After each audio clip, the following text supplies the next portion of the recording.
Konsep manusia menurut pandangan psikologi dan pandangan Alkitabiah untuk memenuhi tugas mata kuliah Psikologi Pendidikan Agama Kristen oleh Meilan Viana Kando. Untuk bagian yang pertama, kita akan melihat konsep manusia dalam psikologi. Psikologi sebagai ilmu yang mempelajari perilaku dan proses mental manusia menawarkan berbagai perspektif tentang apa itu manusia. Setiap ahli psikologi memiliki pendekatan unik dalam memahami kompleksitas manusia. Berikut adalah beberapa pandangan utama mengenai konsep manusia menurut para ahli psikologi. Yang pertama, Sigmund Freud, psikoanalisis, B.F. Skinner, behaviorisme, Carl Rogers, humanistik, Abraham Maslow, hierarki kebutuhan, Jean Piaget, perkembangan kognitif, Lev Vygotsky, sosial-kultural, dan Albert Bandura, teori sosial kognitif. Sigmund Freud sebagai psikoanalisis berkata, manusia sebagai makhluk yang didorong oleh insting. Freud terkenal dengan teori ID, ego, dan superego. Menurutnya, perilaku manusia dipengaruhi oleh dorongan bawah sadar ID yang bersifat primitif dan hedonistik yang kemudian dimediasi oleh ego, prinsip realitas, dan superego, moralitas. Peran masa kanak-kanak Freud menekankan pentingnya pengalaman masa kanak-kanak dalam membentuk kepribadian seseorang. Konflik yang tidak terselesaikan pada masa kanak-kanak dapat menyebabkan masalah psikologis. Selanjutnya, B.F. Skinner sebagai penganut paham behaviorisme berkata, manusia sebagai makhluk yang responsif terhadap lingkungan. Skinner percaya bahwa perilaku manusia adalah hasil dari pengkondisian. Stimulus dari lingkungan akan memicu respon tertentu, dan respon tersebut akan diperkuat atau dihilangkan melalui sistem hadiah dan hukuman. Peran lingkungan, Skinner menekankan pentingnya lingkungan dalam membentuk perilaku manusia. Dengan memanipulasi lingkungan, perilaku manusia dapat diubah. Selanjutnya, menurut Carl Rogers, penganut paham humanistik, manusia sebagai makhluk yang berorientasi pada pertumbuhan. Rogers melihat manusia sebagai makhluk yang memiliki potensi untuk tumbuh dan berkembang secara optimal. Setiap individu memiliki dorongan alami untuk mencapai aktualisasi diri. Peran penerimaan dan empati. Rogers menekankan pentingnya penerimaan tanpa syarat atau unconditional positive regard dan empati dalam hubungan antar manusia. Dan berikutnya adalah Abraham Maslow yang menganut hierarki kebutuhan. Manusia sebagai makhluk yang memiliki hierarki kebutuhan, dan Maslow terkenal dengan teori hierarki kebutuhannya. Menurutnya, manusia memiliki berbagai kebutuhan yang harus dipenuhi secara berurutan, mulai dari kebutuhan fisiologis hingga kebutuhan aktualisasi diri. Dan Maslow berkata bahwa apapun yang dilakukan manusia terdorong dari kebutuhan apa yang harus dia penuhi. Jean Piaget sebagai penganut perkembangan kognitif berkata, manusia sebagai makhluk yang aktif membangun pengetahuan. Piaget berfokus pada perkembangan kognitif anak. Menurutnya, anak-anak secara aktif membangun pemahaman tentang dunia melalui interaksi dengan lingkungan. Lev Vygotsky sebagai penganut sosial kultural, menurutnya manusia sebagai makhluk sosial. Vygotsky menekankan pentingnya interaksi sosial dalam perkembangan kognitif. Bahasa dan budaya memainkan peran penting dalam membentuk pikiran dan perilaku manusia. Dan teori yang terakhir dari Albert Bandura yang menganut teori sosial kognitif. Manusia sebagai makhluk yang belajar melalui observasi. Bandura memperkenalkan konsep pembelajaran sosial.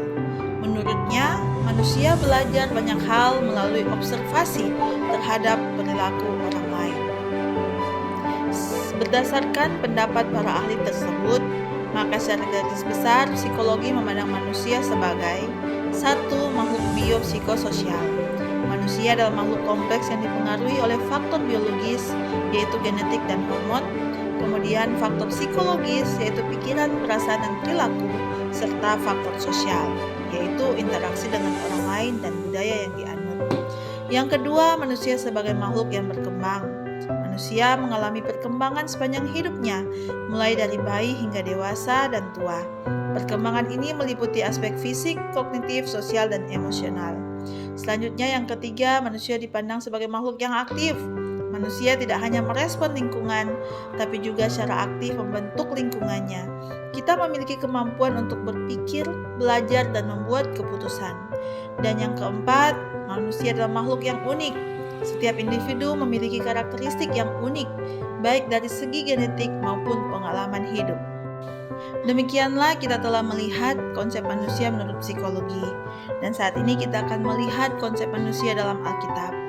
Alkitab, baik Perjanjian Lama maupun Perjanjian Baru, memberikan gambaran yang komprehensif tentang siapa manusia itu dan bagaimana Allah memandang kita. Mari kita telusuri beberapa konsep utama. Yang pertama, manusia sebagai ciptaan Allah yang istimewa. Yang kedua, manusia sebagai makhluk sosial. Yang ketiga, manusia sebagai makhluk moral. Dan yang keempat, manusia sebagai makhluk rohani. Dan kelima, manusia sebagai makhluk yang jatuh dalam dosa.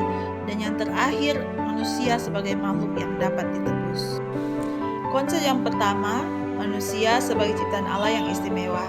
Kejadian 1 ayat 26 sampai dengan 27 menegaskan bahwa manusia diciptakan secara khusus oleh Allah. Kita tidaklah hasil dari evolusi atau kebetulan, tetapi adalah hasil karya tangan Allah yang penuh kasih.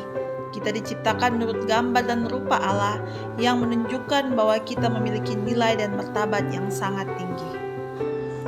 Yang kedua, manusia sebagai makhluk sosial. Kejadian 2 ayat 18 menunjukkan bahwa manusia diciptakan untuk hidup berdampingan dengan orang lain. Kita memiliki kebutuhan yang mendalam untuk berhubungan dengan sesama, untuk mencintai dan dicintai. Selanjutnya yang ketiga, manusia sebagai makhluk moral.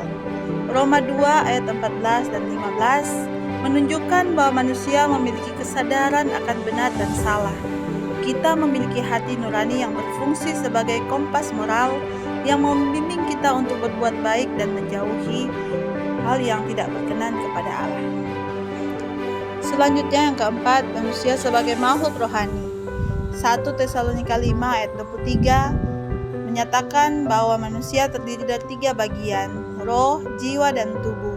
Roh kita adalah bagian yang terhubung dengan Allah dan memiliki kerinduan untuk mengenal dan mengasihinya. Dan yang kelima adalah manusia sebagai makhluk berdosa. Kisah Kejadian pasal 3 menunjukkan bagaimana kejatuhan Adam dan Hawa ketika mereka jatuh di dalam dosa. Akibatnya hubungan kita dengan Allah rusak dan kita mengalami berbagai penderitaan. Roma 3 ayat 23 berkata bahwa semua orang telah berbuat dosa dan telah kehilangan kemuliaan Allah. Dan yang keenam, manusia sebagai makhluk tebusan. Yohanes 3 ayat 16 memberikan kabar baik bahwa Allah mengasihi kita dan telah menyediakan jalan bagi kita untuk dipulihkan. Melalui Yesus Kristus kita dapat berdamai dengan Allah dan menerima hidup yang baru. Manusia ditebus oleh Allah.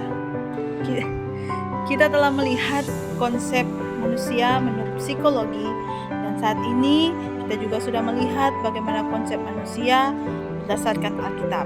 Dan sebagai kesimpulan, Alkitab adalah dasar dari kehidupan, sehingga apapun pandangannya harus sesuai dengan pandangan Alkitab.